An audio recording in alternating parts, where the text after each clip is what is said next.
네, 오늘 말씀 사무엘상 17장 36절에서 37절 하나님과의 스토리를 만들어 갑시다 라는 제목으로 같이 은혜를 나누고자 합니다. 스토리는 이야기를 말하죠. 이야기. 하나님과의 이야기를 만들어 가자라는 거예요. 여러분 과거에 굉장히 오래된 영화인데 혹시 러브스토리 영화 아십니까? 러브스토리? 그 눈밭에서 이 남자가 막 이렇게 눈사람도 만들고 나 잡아봐라 막 뛰면서 막 이렇게 하면서 그 OST가 쫙 깔리고 그런 영화인데 이 부잣집 남자죠. 그 남자는 부잣집 남자였고 아들, 그리고 여자는 이탈리아 이민 가난한 집의 딸이었죠. 미국에서 둘 다 똑똑했어요. 이제 대학에서 대학생을 하는데 만나서 사랑하게 되고, 그런데 뭐 형편이 그러니까 가정이 다르잖아요, 완전히. 그래서 이제 반대에 부딪히고, 그래도 이제 사랑해서 결혼하게 되고, 그런데 또 녹록히 않죠.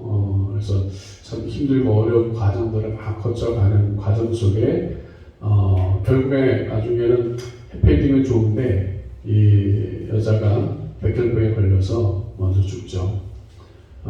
이런 과정을 쭉 그리면서 그런 남녀의 그런 사랑의 이야기를 다룬 게 이 러브스토리라는 영화였어요.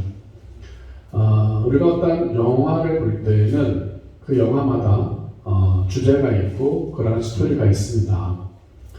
우리가 성경을 볼 때도 마찬가지인데 성경에도 분명한 그 이야기가 있다라는 거죠. 그래서 많은 믿음의 선진들이 나오지만 단순히 그런 믿음의 선진들이 이 믿음의 사람이 이렇게 살았어 이 차원이 아니라 그 믿음의 사람과 하나님과의 그 이야기, 그 믿음의 사람이 그 삶 속에서 하나님을 어떻게 만나고 경험하고 살았는가, 이것을 기록한 것이 바로 성경이죠. 우리 삶도 마찬가지인 것 같아요. 만약에 저와 여러분의 삶을 영어로 만든다 했을 때 물론 뭐 여러 가지 주제를 삼을 수 있겠죠. 그러나 가장 중요한 주제가 되어야 될 것은 바로 하나님과 나와의 만남의 이야기가 반드시 있어야 한다는 것입니다. 여러분 지금까지 살아오셨지만 그 삶 속에 반드시 이야기가 있어야 되는데, 물론 사랑하는 사람을 만나서 살았던 이야기, 뭐 내가 원했던 어떤 것을 성취한 이야기, 뭐 학업 이야기, 어떤 일을 했던 이야기, 뭐 여러 가지가 있을 수 있겠죠. 그러나 그 어떤 이야기보다 가장 중요한 것은 하나님과 나와의 만남의 이야기가 반드시 있어야 한다는 것입니다. 그래서 이 하나님과의 만남의 이야기, 그 하나님과의 나와의 그런 스토리가 있을 때 우리의 믿음은 더욱더 견고하게 세워질 수 있습니다. 우리가 이 사무엘상 하를 계속 읽었어요. 읽으셨죠? 네, 읽고 오셔야 됩니다. 그래야 이게 같이 맞아가는 거예요. 자, 사무엘상 하를 읽었는데 두 주인공이 나왔어요. 첫 번째 주인공은 누구예요? 사울. 읽었어요? 안 읽었어요? 대답을 안 하니까. 두 번째 주인공은 다윗이었습니다. 예, 사울과 다윗이라고 하는 사람이 등장해요. 왕이죠. 그리고 사울과 하나님과의 이야기, 그리고 다윗과 하나님과의 이야기가 쫙 기록되어 있습니다. 사울은 이스라엘의 초대 왕으로서의 세워지는 영광을 누립니다. 그러나 여러분 읽었듯이 사울의 마지막 인생 스토리는 비극으로 끝납니다. 전쟁터에서 중상을 입고 자기 칼을 세워놓고 자기 칼에 넘어져서 죽습니다. 두 번째 왕 다윗, 그 다윗과 하나님과의 이야기. 그래서 다윗은 하나님의 마음에 합한 사람이라고 인정받는 왕이었고, 그리고 후대 왕들의 기준이 됐습니다. 그래서 후대 왕들을 평가할 때 다윗의 길로 행했냐 안 했느냐 여기에 따라 판가름될 정도로 다윗은 그러한 하늘과의 관계 속에 만남 속에 살았던 이야기가 쭉 성경에 기록되어져 있습니다. 인간은 저마다 이러한 이야기를 만들어 갑니다. 여러분도 지금까지 살아오시면서 많은 이야기를 써내려왔을 것입니다. 그런데 다시 한번 말씀드릴 것은 정말 주님과의 만남, 하나님과의 만남의 이야기가 얼마나 있느냐. 더욱이 그것이 과거에 몇십 년 전에 있었던 이야기가 아니라 바로 이번 주 중에 아니면 어제 아니면 오늘 아침이라도 정말 하나님과의 그런 만남의 이야기가 나의 삶 가운데 있는가, 이것을 우리가 좀 점검해보고 우리가 앞으로 살아가는 동안에 정말 하나님과의 스토리를 많이 만들어가는 저와 여러분 되시기를 주님으로 축원합니다. 오늘 보는 사무엘상 17장에는 여러분이 잘 아는 내용이 나와 있습니다. 블레셋 장수 골리앗을 물리치는 다윗의 이야기가 기록이 되어져 있습니다. 다윗이 몇 세에 죽어요? 70세에 죽습니다. 70세를 죽는데 왕이 된 때가 몇 살이에요? 괜히 물어보고 있어요. 대답을 안 해. 30세 왕이 됐습니다. 성경 읽었어 안 읽었어? 읽었는데 생각이 안 날 뿐이죠. 그렇게 제가 이해할게요. 자, 30세 왕이 됐어. 근데 70세 죽었어. 왕을 몇 년 한 거예요 그러면? 40년 했어요.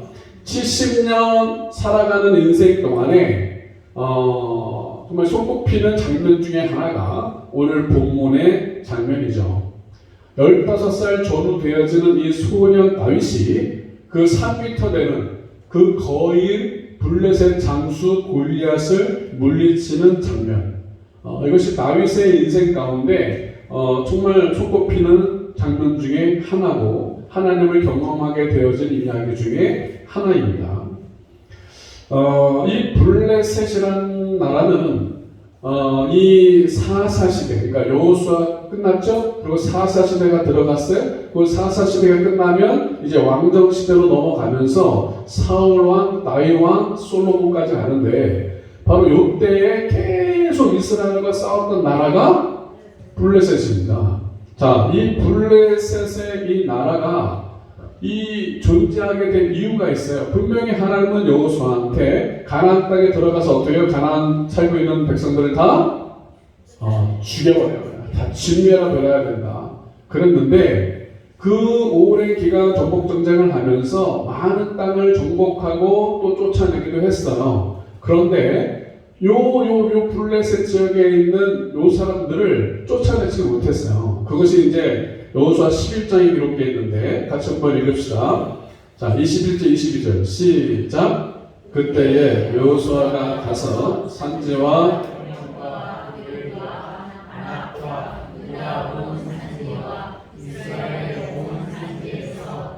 사람들을 멸절하고 그가 또 그들의 성읍들을 진멸하여 합쳤으므로 이스라엘 자손의 땅에는 아낙 사람들이 하나도 남지 아니하였고 가사와 가드와 아스도드만 남았더라. 아낙 자손 얘기 쭉 나왔었죠. 가나안 정탐꾼 들어갔을 때 거기에는 아낙 자손이 있습니다. 이런 얘기 나왔었어요. 다 진멸하고 쫓아냈어. 그런데 마지막에 뭐라고 되어 있어요? 가사와 가드와 아스도드만 남았더라 라고 표현합니다. 자, 지도를 한번 보시죠. 멀어서 좀 그런데 여기가 이제 사해예요. 사해고 이제 여기 이스라엘 땅이에요. 그러면 여기 뻘겋게 되는 데가 블레셋입니다. 블레셋. 그리고 여기가 뭐라고 써 있어요? 가드. 그거 조금 해서 여기 가드예요. 그리고 저기가 아스돗. 여기 가다라고 되어 있는데 가사. 예, 가사, 가드, 아스돗. 이렇게 삼각형으로 되어 있는 쪽이. 그러니까 바벨론에 주요 도시가 몇 개 있었는데 그 중에 가드, 가사, 아스돗이 있는 거야. 그러니까 이 땅을 다 정복했어. 정복해서 몰아냈는데 뭐만 남겼다? 가드, 가사, 아스돗. 네, 그걸 남겨둔 거예요. 왜? 이게 오랜 기간 정복전을 하다 보니까 힘들잖아요. 그리고 뭐 이래저래 상황 보니까 얘네들은 남겨둬도 별 지장이 없을 것 같아. 그래서 몇몇 부류들이 남은 거잖아요. 그래서 야, 얘네들 그냥 종으로 쓰면 되지 뭐. 우리가 힘이 센데 저것들 뭐 저거 뭐 그냥 종으로 쓰면 돼. 물 깃는 거 나무 패우라고 그러고 물 깃는 거 시키면 되니까 종으로 부리자. 냅둔 거예요. 그런데 세월이 흘렀잖아요. 세월이 쫙 흘러가면서 몇백 년이 되면서 이게 힘이 세졌어. 그래서 블렛이라고 하는 이러한 이 견고한 나라를 세우게 되었고, 그때 살아남은 사람들 중에 오늘 등장한 이 골리앗. 이 골리앗이 어디 사람이냐면 4절을 보십시다. 4절 시작. 블레셋 사람의 진영에서 싸움을 도두는 자가 왔는데 그 이름은 골리앗이요. 어디 사람? 가드 사람. 아까 지도에 있었던 세 개의 도시 중에 가드라는 곳이 있었는데, 야 이거 볼고 이거 힘도 없는 것들이 그냥 냅둬 그냥 조으로 쓰면 돼 이랬는데, 시간이 한참 지나고 나니까 거기 이제 거인들, 그 가드의 거인들이 많았었어요. 그래가지고 그 거인 중에 하나가 누구였어요? 골리앗. 키가 3m 되는 이 골리앗이 등장한 거예요. 골리앗뿐만 아니라 골리앗의 형제들이 있었는데 다 컸어요. 다 골리앗만 했습니다. 나중에 죽지만 이 골리앗이 등장해가지고 이 이스라엘 백성들한테 위협을 하고 있는 상황입니다. 바로 이 골리앗이 가드 사람이었다는 거죠. 그리고 여러분 사사 중에 가장 힘센 사람이 누구예요? 삼손. 삼손이 가장 힘이 셌습니다. 근데 이 삼손이 약한 게 있었어요. 뭐에 약했어요? 여자에 약했어요. 그래가지고 결국에는 그 여우 같은 기집애 누구예요? 드릴라. 그 드릴라를 만나는 바람에 드릴라가 꼬시죠. 당신의 힘이 어디서 나오는 거예요? 해가지고 처음에 막 거짓말로 하다가 나중에 하도 보가 되니까 삼손이 뭐라 그래요? 내 머리털에서 나는 거라고. 내가 그래서 나면서부터 머리를 안 잘랐다고. 이 머리털을 위해서 내가 힘이 나. 그랬더니 잠드는 동안에 어떻게 머리를 싹싹 빡빡을 만들어버려요. 그래가지고 이제 결국에 힘 빠져서 붙잡히고 눈알 빠지고 맷돌 달다가 나중에 이제 하나님 나중에 마지막 힘을 주세요 해가지고 이 성전에 이방 성전에 3,000명 모여있는데 이 기둥 밀어가지고 다 같이 죽는 거 아닙니까? 그런데 그 드릴라가 어디 여자예요? 가드는 나왔으니까 가사 출신 드릴라. 성경에 그렇게 되어 있습니다. 그러니까 가드 출신은 누구였어요? 골리앗. 그리고 그 삼손을 무너뜨린 그 드릴라는 어디 출신? 가사. 그 이제 아스돗이라는 곳이 남았는데, 블레셋하고 계속 전쟁했다고 그랬잖아요. 계속 전쟁했는데 블레셋이 계속 셌어요. 굉장히 세가지고 이 전쟁에 졌어, 이스라엘이. 그래가지고 야 이렇게 하면 안 되겠다. 야 하나님의 법궤를 가져오자. 법궤를 가져가지고 우리 딱 진영해 놓으면 하나님이 우리 승리케 할 거야. 그래가지고 법궤를 가져다 놓고서 전쟁을 했는데 이겼다 졌다? 졌어. 져가지고 법궤까지 뺏겼어. 그래서 블레셋의 법궤를 뺏어서 갖다 놓은 곳이 어디다? 아스돗이에요.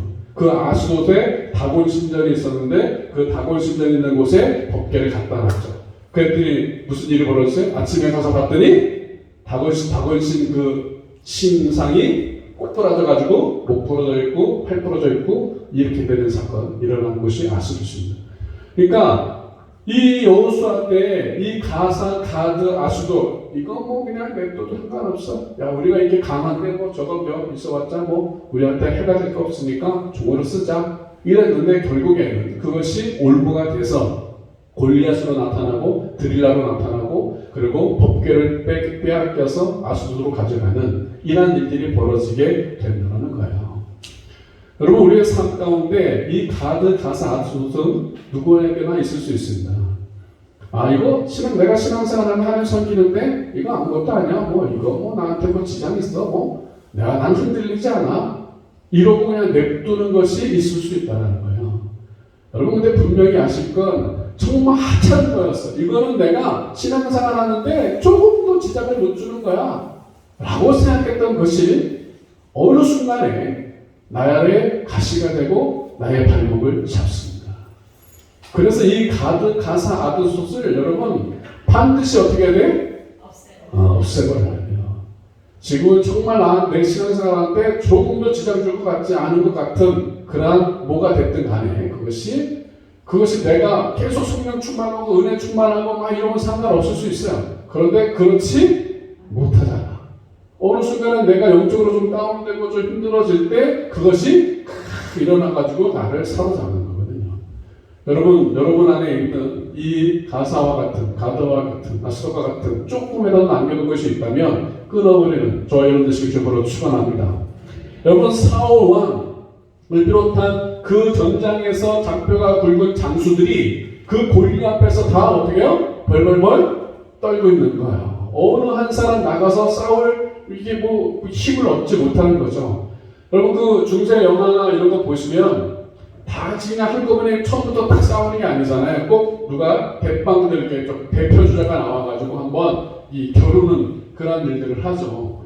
바로 이 골리앗이 야 나와봐라 한 명 나와 대표 나와가지고 나랑 싸워서 내가 이기면 너희들이 우리 종되고 내가 지면 우리가 너희들 종될게 하면서 하나님 그 하나님의 이스라엘 백성들 이스라엘 군대 그 하나님을 모욕하는 만들을 막 퍼붓지 않습니까? 그래도 불구하고 40일 동안 그렇게 함에도 불구하고 이 사울과 또 많은 장군들 그 이스라엘 군대 어느 한 사람도 나가서 싸울 생각을 못했다는 거죠.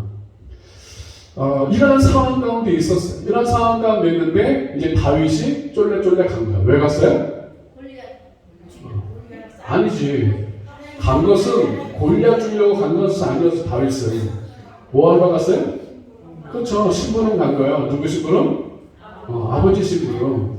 아버지가 양치고 있는데 불렀어요. 부르더니 야 군대 지금 전쟁에 형들 3명 지금 나가 있잖아. 형들 가가지고 떡도 좀 주고 이 가로운 것 좀 주고 먹을 것도 주고 또 그 상관들한테 또 이 치즈 같은 것 좀 뇌물 비슷한 거지 우리 아들 좀 잘 봐달라고 그래가지고 싸주면서 다윗 이거 가지고 빨리 가가지고 형들하고 다 줘 해가지고 이제 간 거 아닙니까? 아버지가 신부를 시켜서 그렇게 갔는데 그 저기 이제 블레셋 진영이 있고 그냥 엄청 큰 놈이 하나 나오더니 계속 뭐라고 떠드는데 하나님을 모욕하고 이스라엘 모욕하고 막 이런 얘기를 막 떠드는 거 아닙니까? 그래서 그 얘기를 듣고 다윗이 이 거룩한 분노가 일어났죠. 저것이 이제 뭔데 저것이 하나님의 군대를 모욕하나 이러면서 막 이제 이 하는 장면들이 좀 나오지 않습니까? 그러면서 이제 전장에 나가게 되는 건데 이 15살 여러분 15살이면 지금 우리나라로 치면 중학교 2학년입니다. 여러분 뭐 손주들이나 뭐 이렇게 다 15살짜리 다 경험해 보셨겠지만 그놈들이 뭘 알아요?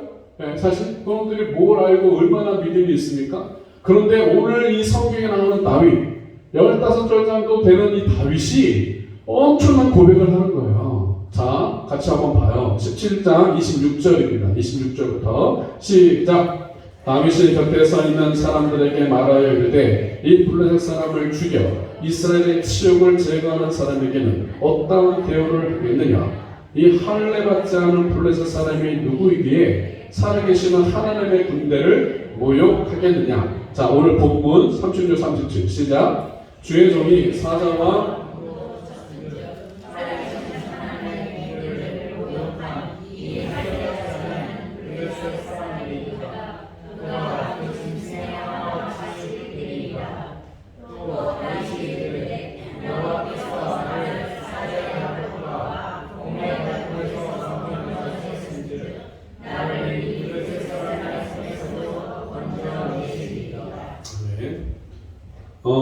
이 15살 지금 중학생 정도뿐이 안 되는 그 다윗이 그 떠드는 골리앗의 소리를 듣고 지금 읽었던 대로 이렇게 선포하는 거예요. 이 할례 받지 않은 블레셋 사람이 누군데 살아계신 하나님의 군대를 모욕하느냐. 또 사울 왕하고 이렇게 대화할 때가 오늘 본문의 말씀인데 여기서도 마찬가지죠. 37절에 이 36절에 하나님의 군대, 살아계신 하나님의 군대를 모욕한 이 할례 받지 않은 블레셋 사람이니까 그가 그 짐승이 하나와 같이 되리이다 라고 선포하면서 나가는 거 아니겠어요? 여러분 전쟁은 그리고 싸움은 인간적으로 생각할 때는 더 강한 사람이 반드시 이기는 거죠. 골리앗 3m 되는 그 골리앗 전장에서 장벽한 그 장수 골리앗하고 그걸 15살 고만한 그 소년 다윗하고 싸울 때 인간적인으로 누르러 보면 100번 싸움 100번 다 쳐야 되는 거야. 골리앗이 이겨야 되는 거야.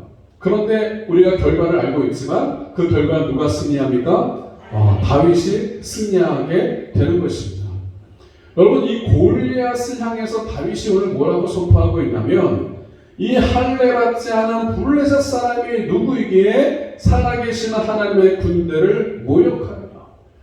이것을 40일 동안 사울이나 다른 이스라엘 백성들, 장군들 다 듣고도 그냥 하고 있었는데 이 소년 다윗이 얘기를 듣고서는 참을 수가 없는, 이 할례받지 않은 이 블레셋 사람이 하나님의 군대, 이 살아계신 하나님의 군대를 모욕하는 것을 참을 수 없는 거예요.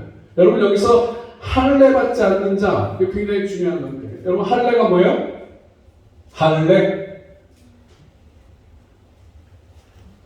이놈의 마스크를 언제 벗나? 할례가 하나님이 아브라함하고 언약의 표준으로 주신 거죠. 그래서 이제 남자의 그 성기의 표피를 자르는 거야. 그래서 지금도 유대인들은 아들을 낳으면 8일 되면 할례를 행하죠. 그래서 그 요새 하는 거를 그 영상으로 보니까 뭐 8일 됐으니까 애가 얼마나 조그매요. 그 조그만 애를 갖다가 이제 이렇게 싸놔. 그리고서 그 조그만 애 고추를 이렇게 빼놔. 조그만 빼놔. 그러면 이제 그걸 집내하는 사람이 있어요. 이제 부모도 있고 이제 집내를 하는 사람이 있는데 그 사람이 와가지고 이렇게 해가지고 그걸 띡 잘라. 그러면 애가 죽겠다고 막 울고 막 이래요. 그 진짜 8일 내내 그거를 자르는 것도 대단하고. 그런 또 그러니까 조그마니까 또 그게 그냥 견디는 것 같아. 만약에 큰 사람을 그러면 우리가 이제 큰 사람들 뭐 이제 포경 수술이라고 그러죠. 그런가 뭐 얼마나 이제 고통스럽습니까? 그러니까 그 꼬맹이 8일 되는 애 갖다가 띡 잘라. 근데 단순히 그냥 잘랐다고 되어지는 게 아니라 그 할례를 왜 그걸 행하느냐가 중요한 거 아니겠어요? 그 의미가 있는데 이제 크게 두 가지예요. 하나는 그 표피를 자르는 그 자체가 뭐냐면 너는 이제 죽었다라는 거야. 그러니까 그 남성의 그 성기의 표피를 자르는, 그게 남성의 그 성기를 통해서 자녀가 생산되는 거 아닙니까? 생명이 이어지는 건데 그 표피를 자르고로 말미암아 너는 이제 죽었다. 너는 죽은 거야. 그러면서 너는 죽었으니까 이제 뭘로 살아야 되냐면 하나님을 섬기는, 하나님을 믿는, 하나님이 주시는 힘으로 너는 살아야 돼. 이런 의미가 바로 이 할례에 있는 거예요. 그러니까 아브라함과 할례를 시키고 언약을 맺으면서 아브라함이 육신적으로는 애를 낳을 수 있어요? 없어요? 없는 할아버지가 됐어. 사라도 할머니가 됐어. 육신적으로는 죽었어. 그런데 하나님께서 그 태를 여셔서 어떻게 해요? 이삭을 주시는 거 아닙니까? 그래서 할례, 언약의 백성이 할례를 행하라고 하시는 건데 바로 지금 이 시대에 저와 여러분은 뭐 이스라엘 백성들처럼 유대인들처럼 할례를 행하지 않죠. 단순히 뭐 건강상 위생상으로 뭐 포경수술 할 수 있겠지만 어떤 그냥 언약의 상징으로 하진 않지만 신약에 들어와서 우리한테 동일하게 주신 것이 있어요. 그것이 뭐냐면 침례죠. 우리가 침례 왜 받습니까? 침례 받으면 구원받고 침례 안 받으면 구원 못 받아요? 그것은 아니죠. 아닌데 침례가 의미하고 생각하는 게 뭡니까? 내가 물속에 들어가면서 나는 죽었어. 그리고 내가 물속에 나오면서 나는 예수 안에서 다시금 살았어. 이거 고백하는 거예요. 마찬가지 그 할례를 행한 것을 통해서 할례 표피를 자르면서 나는 죽었어. 그리고 나는 이제 하나님 안에서 하나님의 힘으로 사는 사람이 됐어. 이 고백인 거거든요. 저와 여러분이 침례 받으면서 나는 예수와 함께 죽고 나는 이제 과거의 목장류는 죽었고 이제 예수님 안에서 내 안에 계신 예수로 말미암아 나는 사는 인생이 됐어. 이 고백이 침례인 것처럼 바로 그들이 그 할례를 받은 이유가 거기에 있어요. 그런데 이 블레셋 사람, 이 골리앗 할례를 받은 사람이 아니에요? 아니라는 거죠. 다시 말하면 하나님의 백성이 아니야. 더군다나 이스라엘 백성들한테 있어서 이방인들은 뭐와 같이 여겼다? 그냥 개처럼 여겼습니다. 짐승이야. 지옥의 땔감이야.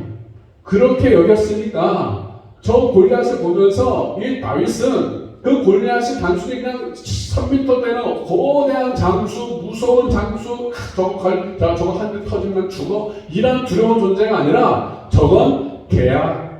저건 그냥 할례받지 않은 하나님의 백성이 아닌 저건 그냥 짐승이야. 이렇게 그냥 보는 거고요. 그래서 나중에 다윗이 곰과 사자를 내가 양치면서 죽였다 그랬잖아요. 그러면서 하나님이 거기서도 나를 건져주셨는데 저거 내가 죽어서 저것도 뭐와 같이 되리라? 그 짐승처럼 되리라 라고 말하는 거죠. 그래서 바로 이 할례 받지 않은 자, 하나님의 언약의 백성이 아닌 저 짐승 같은 거, 저거 우리가 두려워할 필요가 없다라고 다윗은 지금 선포하고 있는 것입니다. 여러분, 하나님의 힘으로 살아가는 자가 되길 주로 축원합니다. 여기 있는 사람 다 침례 받으셨잖아요? 침례 받은 분들은 다 하나님의 힘으로 살아가는 자가 되어야 돼. 하나님의 힘으로 살아가는 자는 어떻게 살아가는 자입니까? 하나님의 말씀과 기도로 살아가는 것입니다. 그래서 말씀을 매일 읽으라고 하는 거고 기도하라고 하는 거죠. 우리가 말씀과 기도로 살아갈 때 하나님의 인도함을 받고 하나님이 주시는 힘으로 살아갈 수 있기 때문에 그렇습니다. 할례 받지 않은 그 짐승과 같은 덩치는 엄청나게 큰데 저거 아무것도 아니야. 내가 사람 죽인 것처럼 곰 죽인 것처럼 저것도 하나님이 죽이게 하실 거야. 이것이 다윗의 마음에 있었다라는 거죠. 그러니까 우리가 할례 받지 않은 골리앗과 같은 짐승과 같은 그런 존재들을 두려워할 필요가 없다라는 거예요. 그러니까 우리가 예수 믿고 신앙생활 하면서 세상을 두려워할 필요가 있다 없다? 없다라는 것입니다. 자, 말씀 한 절 보죠. 마태복음 10장 28절 시작. 몸은 죽여도 영혼은 능히 죽이지 못하는 자들을 두려워하지 말고 오직 몸과 영혼을 능히 지옥에 멸할 수 있는 일을 두려워하라. 세상은 정말 우리를 만약에 우리나라 아직 그렇게 되지 않았지만 기독교를 핍박하고 예수 믿는 사람 핍박하면 어떻게 해요? 죽이기까지 하는 나라가 있잖아요. 그러면 그러한 사람들을 만나게 됐을 때 여기 말씀해 보니까 몸은 죽여도 영혼은 능히 죽이지 못하는 자들을 뭐하지 말고? 두려워하지 말고. 그러니까 만약에 이슬람권에 살았어. 그래가지고 이슬람권에서 내가 예수 믿으니까 이 자식 죽여버려야지 해가지고 정말 나를 죽일 수 있어. 육신적인 목숨은 끊어버릴 수 있어. 그런데 뭐는 건들 수 없다? 우리의 영, 우리의 영적인 영원한 삶, 우리 영원한 생명은 그들이 어쩌실 수 없다라는 거예요. 내 목숨, 육신의 목숨은 그들 손에 죽을 수 있어. 그래서 순교하는 거 아닙니까? 그렇게 죽을 수는 있지만 그 영은 어찌하지 못한다는 거예요. 아무리 그러한 사람들이 세력을 갖고 힘을 갖다 하더라도. 그러니까 그들을 두려워할 필요 없다. 정작 두려워할 것은 누구다? 우리의 몸도 우리의 영혼도 능히 멸하신, 지옥에 멸하신, 지옥에 떨어뜨리고 영원한 그 저주 가운데 넣어버리실 수 있는 하나님을 두려워해야 된다. 근데 문제는 뭡니까? 그 하나님은 당장 안 보이니까 당장 나한테 힘들게 하고 어렵게 하고 위협이 되는 그러한 사람과 환경과 그런 모든 것들을 두려워하는 게 우리의 모습일 수 있다는 거죠. 여러분, 저와 여러분이 이 땅에 살아가면서 육신을 가지고 있기 때문에 육신의 삶에 연연하면 두렵게 살아갈 수밖에 없습니다. 육신의 삶에 연연하면 저 사람이 나를 죽일 것 같아? 그러면 당연히 그 사람 두려워지겠죠. 코로나 걸리면 그냥 죽는 사람도 있다던데 그거 코로나 두렵겠죠. 아직 우리는 한 사람도 아직 주사 못 받으셨죠? 백신. 네. 그래도 우리 연세 드신 분들은 언제 차례가 오시나? 네. 근데 문제는 백신을 맞는다고 다 사냐? 그렇지? 않다라는 거예요. 더군다나 코로나만 우리를 죽입니까? 가장 우리가 많이 걸리는 암, 다른 독감, 코로나에 비해서 다른 것이 우리를 더 많이 죽여요. 그런데 지금 이제 그 유행하다 보니까 전염이 되다 보니까 우리가 하도 이제 난리 먹어져서 그런 거지. 정말 우리는 항상 우리를 죽일 수 있는 요소가 너무나 많습니다. 그것이 질병이 됐던 아니면 사고로 죽게 됐던 뭐가 됐던 간에. 그런데 그것은 우리의 뭐만 해할 수 있어요? 그냥 우리 몸, 여기 육신의 몸, 우리가 70년, 80년, 90년, 100년 살아가는 그 목숨만 어떻게 할 수 있어? 그런데 우리의 영혼에 비하면 우리 육신의 삶은 뭐와 같다고 했죠? 짱 요만한 영원한 삶에 비하면 짱과 같아요. 더군다나 만약에 우리가 50년 살다가 가든 아니면 100년 살다가 가든 물론 우리 인간의 눈으로는 2배 더 살았네 할 수는 있죠. 50년 살고 죽은 사람하고 100년 살고 죽은 사람하고 우리가 생각하기에는 2배 살았어 장수했는데 할 수 있겠지만 영혼에 비하면 50년 산 거나 100년 산 거나 그냥 똑같은 겁니다. 그냥 점 50도 점이고 100도 점이고 10년. 우리가 아이들도 어렸을 때 죽는 경우도 있잖아요. 그러면 그냥 아이고 불쌍해. 이게 우리 차원에서 그럴 수 있는데 하나님 그 영원한 세계에 비하면 10년 살다가 죽든 50년 살다가 죽든 100년 살다가 죽든 그냥 점인 거야. 더 중요한 건 뭡니까? 그 다음에 영원한 세계를 소유하고 있느냐죠. 저희 여러분 다 영혼을 소유하고 있습니까? 영원한 생명은 하나님께 있습니다. 그러니까 우리가 하나님과의 관계 속에 믿음 가운데 살아갈 때 더 이상 육신의 이거를 어떻게 더 연단시킬까? 어떻게 하면 더 살릴까? 이렇게 하면 저 사람 날 위협하겠지. 우리가 지금 이 나라가 아직까지는 그런 공격을 받지 않고 있지만 하나님 이게 점점 종말 때가 가고 마지막 때가 가면서 우리가 신앙생활하기 점점 어려운 때가 됐을 때 지금은 그냥 교회 가는 거 조금 그냥 꼬사리 맞는 정도로 끝낼 수 있지만 나중에 어떤 상황이 막 이렇게 돼가지고 주일날 교회 가면 엄청난 불이익을 받고 아니면 정말 더 나아가서 죽는 그것이 먼 얘기가 아니잖아요. 우리가 일제 때나 또 전쟁 났을 때나 교회 가면 어떻게 해요? 죽었잖아요. 먼 얘기가 아니거든요. 그게 100년이 지났습니까? 얼마 안 됐어요. 근데 앞으로 또 그런 일이 있을 수도 있다 없다? 있다. 그러면 그때 내 목숨 구제해야지 해가지고 만약에 하나님을 저버리면 그 사람 어떻게 해요? 단순히 지금 몇십 년 더 살 수는 있겠죠. 육신의 삶. 그러나 뭘 잃어버리는 거예요? 영원한 삶을 잃어버리는 거예요. 여러분 오늘 지금 읽었던 이 말씀 여러분 반드시 기억하셔야 돼요. 몸은 죽여도 영혼을 죽이지 못하는 사람들을 두려워하지 말라는. 우리가 정말 두려워할 분은 우리의 몸과 영혼을 그 지옥불에 던질 수 있는 하나님을 두려워하며 살아야 됩니다. 그 하나님을 우리가 섬기며 살아야 될 줄로 믿습니다. 오늘 다윗이 이 할례받지 않은 이렇게 선포한 다음에 그 다음에 뭐라고 했냐면 살아계신 하나님의 군대를 모욕하는 저로 우리 하나님은 살아계신 줄로 믿습니다. 정말 하나님은 살아계십니다. 그런데 이 사울이나 다른 장군들 이스라엘 백성들은 지금 하나님이 살아계신 거예요? 죽은 거예요? 죽은 것 같이 여기는 거야. 하나님은 살아계시지만 사울이나 다른 장군들한테는 지금 하나님은 죽은 하나님이야. 누구 앞에서? 저 골리앗 앞에서. 그것은 비단 이 사울이나 다른 이스라엘 장군들 얘기할 게 아니라 저와 여러분의 삶 가운데도 하루에도 몇 번씩 하나님을 죽였다 살렸다 할 수 있어요. 좀 막 힘들고 어렵고 막 이러면 하나님이 죽은 것 같아. 안 계신 것 같아. 그리고 뭐 잘 되고 응답도 되고 막 뭐 이러면 하나님은 살신 것 같고. 그냥 우리의 감정과 상황에 따라 하루도 12번 그냥 하나님을 살렸다 죽였다 살렸다 죽였다 막 이래요. 계속. 여러분 이러한 신앙은 하나님께서 기뻐하겠어요? 아니죠.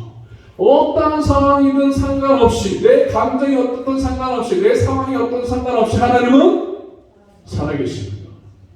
그 하나님은 살아계십니다. 근데 그 하나님을 내가 정말 살아계신 하나님을 믿고 선포하고 살아가느냐 아니면 내 기분 따라 감정 따라 상황 따라 살렸다 죽였다 살렸다 죽였다 이러느냐 이게 문제인 거예요. 정말 우리가 이 다윗처럼 하나님은 살아계심을 믿고 선포하는 자가 되길 주님으로 축원합니다.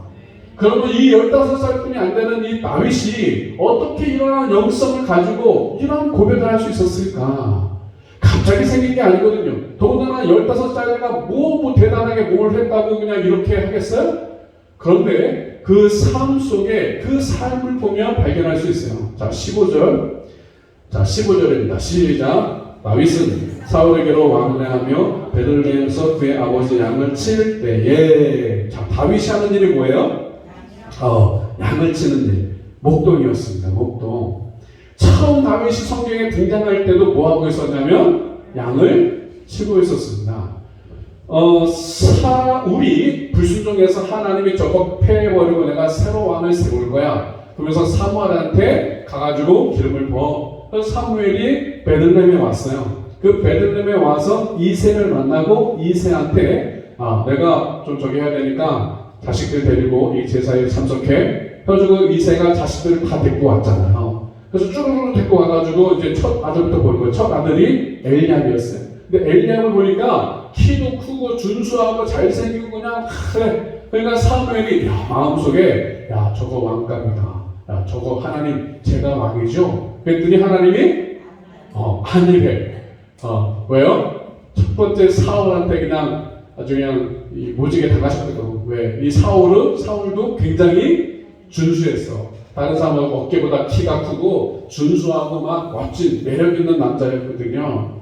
그 사울이 얼마나 이 매력적이었냐면, 사울이 아버지가 기스인데 기스가 암나기들을 잊어버렸어요. 그때 당시 암나기들은 굉장히 중요한 재산들이었거든요. 그러니까 아들 이 사울한테 종을 붙여가지고 야 그 암나기 좀 찾아와. 내가 잃어버렸어. 아주 몇 날 며칠을 헤매면서 막 찾았는데 못 찾았어요. 못 찾아가지고 날짜는 가지고 가니까 또 야 안 되겠다. 아버지께서 야 암나기 잃어버린 것도 잃어버린 거지만 우리가 돌아가지 않으면 우리 때문에 더 야 힘드시겠다. 야, 빨리 돌아가야 되겠다. 그랬더니 사환이 뭐라고 그러냐면 그래도 우리가 이렇게 찾으러 나왔는데 한번 저기 선견자가 있는데 그 선견자가 사무엘 선견자가 있는데 가서 한번 물어봅시다. 그 선견자는 다 이렇게 안 되니까 가서 한번 물어보죠. 그래가지고 이제 그 사무엘이 있는 그 동네로 간 거예요. 그래가지고 물어보러 갔어. 가는데 어디 사는지 모르니까 가는 길에 누구를 만났냐면 소녀들을 만났거든요.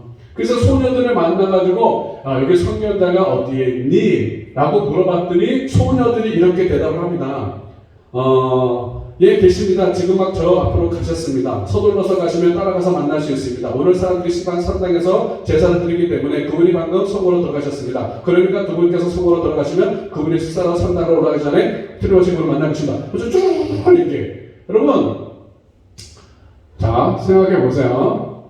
길을 가다가 누가 길 물어보면 그 누구 어디 있어요? 그러면 저기가 만나요? 이러면은 되는 거 아닙니까? 근데 제가 지금 다 읽지도 못했어요. 이것이 굉장히 길어. 이 소녀들이 이 사울이 이제 선녀자 어딨니? 그랬더니 저희가 만나실까? 그거 먹기 전에 하실까? 계속 얘기하는 거예요. 여러분, 이 소녀들이 왜 이렇게 길게 얘기할까요? 그렇지. 만약에 생긴 게 누굴 예를 들어야 되나? 미안한데 박명수? 박명수가 성견자가 어딨니? 그러면 뭐야 이거 제 속이 이럴 수도 있는데 이 소녀들이 계속 얘기해. 왜요? 내 앞에 장동건이 나타난 거예요. 현빈이 나타난 거예요. 어디서 보지 못하는 그냥 홀쭉한 키에 그냥 멋있는 남자가 나타나서 말을 거니까 이 소녀들이 녹는 거지 그냥. 그래가지고 그냥 구구절절히 막 얘기해 주는 거거든요. 그만큼 사울이 멋졌다. 그 얘기 하는 거예요. 그런데 아이리압을 보니까 또 그래. 이것도 굉장히 벌써 키도 크고. 그랬더니 하나님이 아니래. 둘째 아비나답이 왔어요? 아니래. 셋째 삼모가 왔어요? 아니래. 넷째 다섯 여섯 일곱까지 왔어. 근데 다 아니래. 이 아들이 이것뿐이 없냐? 그랬더니 아버지 이새가 마지막 말째가 했는데 여기서 지금 양측이 있다고. 그래서 사무엘이 걔 데리고 오라고. 걔가 오기 전까지 내가 밥 먹더라고. 그래서 데려와서 다윗을 보니까 하나님이 얘야 기름 부어. 그래서 기름 부는 거예요. 여러분, 다윗은 우리가 그냥 생각할 때 다윗이 이렇게 어렸을 때 10대 때 기름 부음 받고 왕 돼가지고 그냥 천하를 통치하고 하나님 마음에 합한 사람을 막 이러니까 굉장히 배경이 좋다라고 생각할 수도 있는데요. 결코 다윗은 그렇지 않았어요. 아들이 8 있어. 아들이 8 있으면 형들부터 해가지고 쭉 있잖아요. 그건 사실 막내, 15살 전후 되는 이 막내, 아니 위에 그 장자는 것다고 쳐. 그러면 중간에 형들이 큰 형들이 있는데 그 막내 15살 되는 막내를 망치는 걸 시킵니까? 더군다나 전장에 보낼 때도 마찬가지예요. 3명의 형들이 전장에 나가 있었어요. 엘리야, 아비나답, 삼마가. 왜? 20세 이상은 전장 나가야 되니까. 그래서 20세 이상 나갔거든요. 그러면 넷째, 다섯, 여섯, 일곱 이렇게 쭉 있잖아요. 그래서 15이라고 하는 얘기가 20세에 3 빼죠? 그러면 이제 연년생으로 낳았다고 그래도 19, 18, 17, 16 4씩 껴야 되잖아. 그래 7이고 마지막 8째 그래야지 15이잖아요. 그러니까 연년생 낳았다고 해서 그래서 15이라고 측정을 하는 거예요. 대충. 그러면 만약에 도시락 배달해야 돼. 그러면 굳이 양치구에 있는 다윗을 불러야 돼요? 아니잖아. 넷째부터 일곱째까지 놀고 먹고 있어 지금 집에. 셋은 전쟁 나갔고. 그러면 그 중에 하나 불러서 야 형들 저 도색 좀 갖다 줘. 이러면 될 텐데 그 집이 양치고 있는 다윗을 또 불러다가 전쟁터에 보내는 거예요. 여러분 이 이세는 물론 이세에 대해 성품이 잘 나와 있지 않지만 8명의 아들 중에 인정받지 못한 아들이 다윗이었어요. 아버지한테 인정받지 못하는. 그냥 저 자식은 부려먹기 좋은. 왜? 아버지한테 순종하니까. 토달지 않고 안 해요. 이런 거 안 하니까. 그러니까 불러다가 시킨 거 아닙니까? 다른 아들 같았으면 왜 나를 불러가지고 시작하다 시키냐고. 여러분 자식들 다 키운 거 아닙니까? 키워보면 어떻게 해요? 셋이면 셋 다 순종 잘합니까? 아니잖아. 첫째, 둘째, 셋째가 있다 치면 첫째, 둘째 뭐 하나 시키려고 하면 끈끈이 뭐라 그러고 그냥 입 대빨 나오고 그냥 왜 시키냐고 그러고 용돈 달라고 그러고 뭐 하나 시키려면 돈 달라고 막 이러고. 근데 막내는 만약에 시키면 그냥 잔소리 안 하고 그냥 계속 신분 잘해요. 그러면 계속 누구 시켜요? 그러면 시킬 수밖에 없어. 왜? 딴 놈 시켰다가 그냥 저기 하거든. 시켰거든. 근데 다윗은 이세가 그냥 아들로서가 아니라 그냥 일식이 좋은 놈이 아니라 순종하니까 그냥 일식이 좋은 놈. 그래가지고 처음부터 15살 그 전부터 어렸을 때부터 양치면서 자라온 게 다윗이었다는 거예요. 형들도 얼마나 이 다윗을 무시했는지 기껏 도시락 들고 가가지고 엘리압 갔잖아요. 엘리압 형이 뭐라 그럽니까? 너 이거 왜 하냐고. 양치 양다 어쩌고 여기 왜 하냐고. 너가 지금 교만한 놈아 뭐 온갖 막 욕을 하고 이러면서 전쟁 구경하러 왔냐고 막 쏴댑니다. 아니 그게 할 일이에요? 장자가 이 꼬맹이 매 막둥이가 자기네 생각해서 도시락 들고 왔으면 아이고 너가 수고가 많구나. 우리 형들을 위해서 도시락을 다 쌓았네. 아이고 우리 막둥이 이쁘네. 이래줘야지. 왔더니 야 이 자식 막 이러면서 그냥 꾸사리 주는 게 엘리압의 모습이거든요. 다시 말하면 이 다윗은 아버지 이세한테도 형제들한테도 인정받지 못하고 왕따였어요. 그러면서 그냥 일시키는 거. 그러니까 어떻게 집에서 별로 생활한 적이 없어. 왜? 여러분 이스라엘은 양치를 한번 나가면 한 최소한 열흘을 돌아다녀야 돼요. 그냥 집에 있는 양 우리를 밥 주고 똥 치는 정도가 아니라 양을 끌고 가가지고 왜? 팔레스타인은 풀이 없잖아요. 물이 없잖아요. 그러니까 하루길 이틀길을 걸어가서 풀 먹이고 물 먹이고 또 재우고 이러면서 한참을 돌다가 돌아오는 거거든요. 여러분 10대의 이 소년 다윗이 어렸을 때부터 이것을 하고 있는 거예요. 여러분 그냥 그 모습만 보면 지금으로 생각하면 뭐예요? 소녀 가장 같은 정말 이 집에서 인정받지 못하고 그냥 막 일만 해야 되는 그러한 착하디 착한 그냥 애야 그냥 그런 애거든요. 이 양치는 결코 쉽지 않습니다. 여러분 양이 전에도 말씀드렸지만 양이 우리 한국 사람한테는 양이 좀 좋은 이미지죠. 왜? 예수님이 이렇게 양도 이렇게 딱 안고 있고 그냥 하얀색의 뽀송뽀송한 그 양들 엉맹하면서 왠지 순종 잘하고 선하고 막 이럴 것 같은 양. 그런데 결코 그렇지 않다. 여러분 아마 많이 들으셨을 거예요. 양의 그 못된 성격들. 근데 성격만 더럽냐? 이 양이 어떻게 해요? 이 냄새가 엄청납니다. 여러분 대관령 양떼목장 가보셨습니까?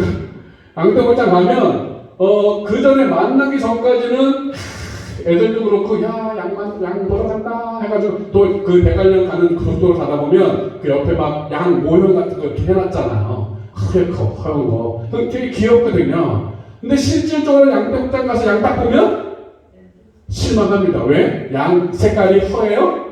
아니요. 이게 막 똥이는 양두만 별개별개 다 묻어있고 냄새는 엄청 지독한. 여러분 양고기 드셔보셨어요? 양고기 먹으면 이게 좀 비 안 좋은 사람은 양고기를 못 먹습니다. 왜? 냄새나. 고기에서도 냄새나고 이 털 자체도 냄새나. 여러분 엊그저께 그 인터넷에 그 양 한 마리가 등장했었어요. 사진 한번 보여주실래요? 양사진? 네. 저놈이 호주에서 발견이 됐는데 양털이 이게 관리가 안 된 놈이야. 이렇게 그냥 막 돌아다니는 그런 양이었다 보니까 완전 꼬질꼬질 병균에 똥에 막 이런 게 해가지고 얘를 이제 깎아줬어. 깎아줬는데 털 무게만 35kg가 나왔대요. 그래서 이제 그 다음 사진 이제 깎인 놈인데 저런 놈인데 아까 그렇게 털이 푸시푸시 막 이렇게 돼 있는 상태. 그러니까 양이 스스로 할 수 있는 게 아무것도 없잖아요. 그러니까 다윗은 이 양을 치면서 스스로 할 수 없는 그 양들을 보면서, 그리고 밤마다 곰이나 사자가 와서 물어갔잖아요. 물어가면 어떻게 해요? 다윗이 쫓아가가지고 그 입을 벌려서 양을 찾아오고 그걸 때려 죽여버렸습니다. 여러분, 10대 15살짜리가 곰하고 싸워서 이기고 사자랑 싸워서 이기는 거? 이것도 굉장한 거예요. 그러니까 누가 도우셨을까요? 하나님이 도우셨죠. 그리고 그 마음이 있었어요. 왜? 내가 양같았거든요. 다윗이 양같았어요. 이새한테, 아버지 이새 막둥이지만 요셉은 그나마 아버지한테 사랑이나 받았지. 근데 다윗은 아버지한테 사랑도 못 받았어요. 형들한테는 왕따당하고 맨날 그냥 돌아다니는 양치는 일만 시키면서 냄새나고, 사람들 그래서 이 목동들은 싫어했대요. 왜? 냄새가 나니까. 저 양들 맨날 같이 있으니까 그 사람한테도 몸이 될 거 아닙니까? 그러니까 사람들한테도 인정받지 못하고 함께하지 못하는 다윗이 그 양들을 보면서, 그래, 저 양들도 내가 안 돌봐주면 쟤네들 어떻게 사나? 어린 마음에 그 마음이 있는 거예요. 그리고 그 사자나 그 곰이 왔을 때 다른 목동들은 지 살려고 일부러 어떻게 양을 던져주고 지금 펴. 왜요? 누구 목소리 중에? 내 목소리 중에 저 양 한 마리 물려가는 그냥 저긴데 저거 어떻게 해주다가 나 물려서 나 죽으면 어떡해? 그냥 어떻게 해요? 양 이렇게 던져주고서 이 모면하는 게 이 목동들이었대요. 그런데 이 다윗은 그렇게 하지 않고 목숨을 걸고, 물론 하나님이 도와주시지만 어떻게 해요? 그럴 마음이 있으니까 하나님이 도와주는 거지, 양 팽개치고 도망치는데 도와주시겠어요? 내가 나 같은 저 양, 나 같은 처지의 저 양, 내가 안 돌봐주면 누가 돌봐주나? 그래서 목숨을 걸고 가가지고 사자랑 싸우고 곰하고 싸우니까 하나님이 도와주신 거 아닙니까? 그래서 거기서 건져내오는 이 다윗이요. 이 다윗이 그렇게 광야에서 생활하면서 누구를 만난 거예요? 그 외로움 속에 하나님을 만났죠. 그래서 별을 보면서, 산을 보면서, 또 양을 치는 것을 보면서 여호와는 나의 목자신 내가 부족함이라는 고백이 거기서 나오는 거예요. 왜? 내가 나 같은 인간도 저 양을 위해서 목숨을 던져서 사자랑 싸우고 그것을 건져오는데 우리 하나님이 나를 그렇게 돌봐주지 않겠냐 이거죠. 여러분, 이 23편은 그냥 나오는 10편, 23편이 아니에요. 정말 우리는 그냥 좋네 23편, 이거 하는 나의 목자신이 이러면서 외우지만, 정말 그 광야 가운데 그 낮에는 불볕 땡볕에, 밤에는 그 추위와 그 사자와 곰과의 싸움, 그 목숨이 왔다 갔다 하는, 그리고 아버지 형들한테 따돌림 받고 그냥 일만 해야 되는 이 10대 소년 다윗이 그 고통 속에, 아픔 속에 헛길로 가려면, 딴 마음 품으려면 얼마나 딴 길로 갈 수 있겠어요? 야, 내 같은 인생, 내가 살아서 뭐해, 그냥 끝장낼 수 있겠죠? 그런데 그 광야에서 해를 보면서 달을 보면서 그 양을 치면서 누구를 만나? 하나님을 만나고 하나님과의 그 사랑의 이야기를 써갔던 거예요. 그 사랑의 이야기를 써가는 와중에 또 양치고 있는데 아버지가 불러서 도시락 배달하라 그러고 배달을 갔더니 골리앗이 있었고, 그 골리앗이 하나님을 모욕하는 말을 하니까 이것이 저 짐승 같은 개 같은 놈이 그래가지고 돌멩이로 쳐 죽이는 거 아닙니까? 여러분, 다윗이 내가 계산을 딱 세워가지고 가가지고 골리앗을 내가 물리치면 내가 높임을 받고 나중에 왕이 되겠지? 이게 아니라 그냥 양치고 있었어. 그리고 순종해서, 아버지 말씀에 순종해서 갔어. 그랬는데 그 골리앗을 만나게 된 거고, 그리고 저 할례받지 않은 저 살아계신 하나님의 백성을 그 모욕하는 저 개 같은 놈이, 저 사자와 곰 같은 놈이 하나님을 모욕해? 그냥 저 어떻게 해요? 그 내가 사자 곰 때려 죽인 것을 내가 저거 때려 죽인 거. 그래서 싸운 거 아닙니까? 갑자기 그냥 다윗이 성령 충만해져가지고 그냥 힘이 삼손처럼 세져가지고 싸운 게 아니라 그 삶 속에 하나님을 만나고 경험했던 그 이야기를 가지고 있었던 다윗이 그 현장이 되니까 그 현장 속에서 골리앗과 싸우게 되고 승리하게 되는 겁니다. 저와 여러분은 아마 목사님 저도 더 그럴 거예요. 좀 능력 받아가지고 갑자기 뭔가 하고 막 이러는 거 막 이렇게 추구할 수 있어요. 그런데 결코 그런 일은 없습니다. 우리의 삶 속에, 매일매일의 삶 속에 어떻게 보면 다람쥐 쳇바퀴 돌는 같은 그 매일매일의 삶 속에 내가 하나님을 얼마나 느끼고 경험하고 만나고 그 이야기를 써내가냐, 그것이 모아져서 어떻게 해요? 어떠한 때에 그것이 하나님께서 그것을 사용하시는 거죠. 단순히 오늘 주일날 모여서 예배 드렸다고 해서 우리가 하나님의 이야기를 써가는 게 아니라 이제 예배 드리고 돌아가서 여러분이 매일매일의 일생생활을 살아가는 가정생활을 하든 가정의 가사를 하든 직장생활을 하든 사업을 하든 뭘 하든 간에 매일매일 삶이 그냥 그렇지 않습니까? 사실 반복되어지는 삶이 그렇습니다. 목사의 삶도 마찬가지예요. 특별한 매일 일어나는 게 아니잖아. 그냥 매일매일 삶을 살아가는데 그냥 살아가느냐 아니면 정말 그 삶 속에서 내가 하나님을 경험하며 살아가느냐, 이것은 엄청난 차이라는 거죠. 여러분, 영성은 갑자기 생기지 않습니다. 영성은 매일매일의 삶 속에서 하나님과의 만남 속에서 이것이 점점점 성장해 가는 것입니다. 그래서 우리의 그리스도의 삶이 중요한 거예요. 여러분, 오늘 예배드리고 가시면서 여러분이 다시금 또 일상생활을 시작합니다. 물론 달은 바뀌어요. 오늘 28일 마지막 2월을 거리고 내일 3월 1일을 시작하는데 달은 바뀌고 날은 바뀌지만 여전히 비슷한 삶을 우리는 살아갈 거예요. 그러면 내 인생은 일어나 맨날 그냥 그렇고 이렇게 아니라 다윗이 그렇게 생각하지. 나는 내 인생은 일어나 맨날 양만 치고 똥내고 똥 치워야 되고 냄새나고 그거 사자들하고 싸워야 되고 나 왜 이렇게 살아. 이랬으면 다윗이 원망하고 불평하고 살았으면 골리앗 부릴 수 있었을까요? 없죠. 근데 그냥 그 매일매일의 삶에 하나님과 만남 속에 충실하게 살아갔어요. 그래서 하나님께서 기회를 주셔서 골리앗을 물리치게 되는 거고, 또 골리앗 물렸다고 다 되는 거 아니에요. 그 다음에 우리가 알다시피 이제 사울이 다윗을 막 미워해가지고 결국에 또 광야 생활 10여 년 동안 광야 생활하지 않습니까? 그러면서 하나님은 다윗을 점점점 세워가고 만들어 가는 거죠. 여러분, 사울이 갑자기 그렇게 무너질 수밖에 없는 건 그의 삶 속에 광야가 없어서 그렇습니다. 사울은 광야가 없었습니다. 그냥 어느 날 사무엘이 와서 기름 부었고 잠시 잠깐 있다가 왕이 됐습니다. 그리고 왕을 쭉 마찬가지로 사울도 40년을 했거든요. 근데 다윗이 등장하고서는 바로 두려움 속에 시기 질투 속에 살아가면서 결국에 비극적인 삶을 살잖아요. 저와 여러분의 인생 가운데 때로는 힘들고 어려운 광야의 삶이 있습니다.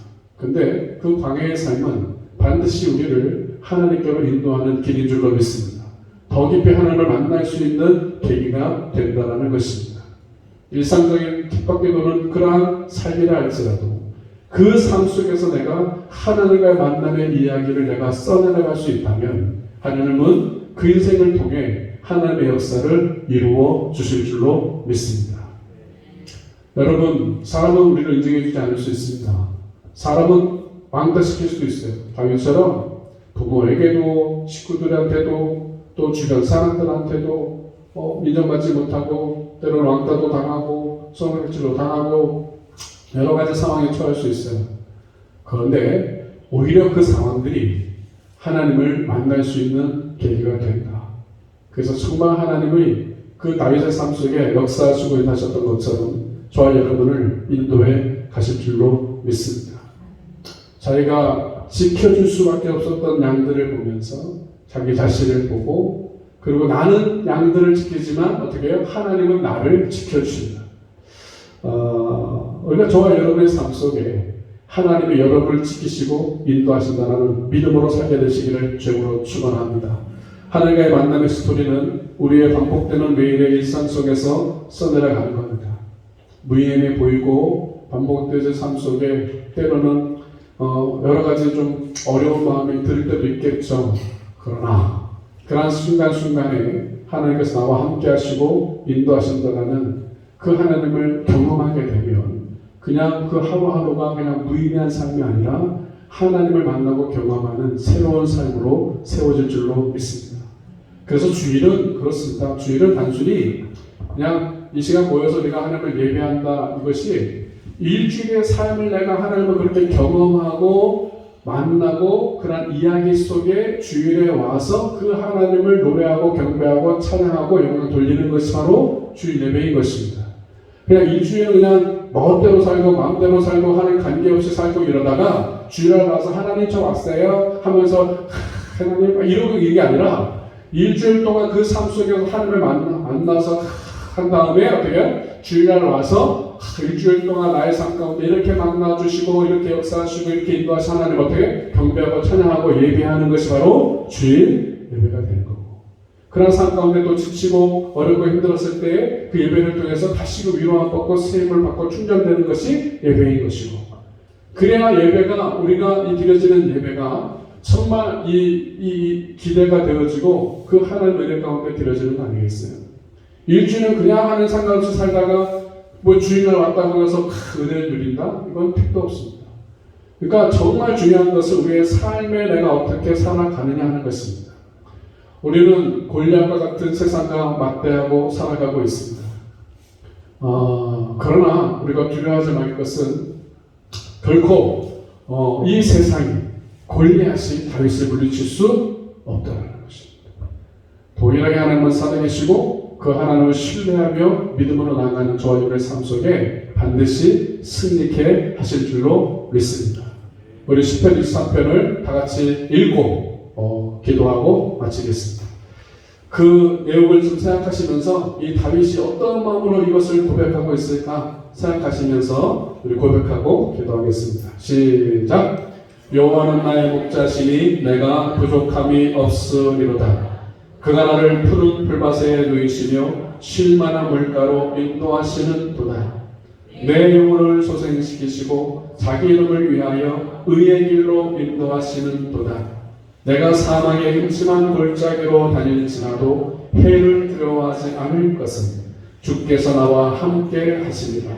주의 지팡이와 막대기가 나를 안위하시나이다. 주께서 내 원수의 목전에서 내게 상을 차려주시고 기름을 내 머리에 부으셨으니 내 잔이 넘치나이다.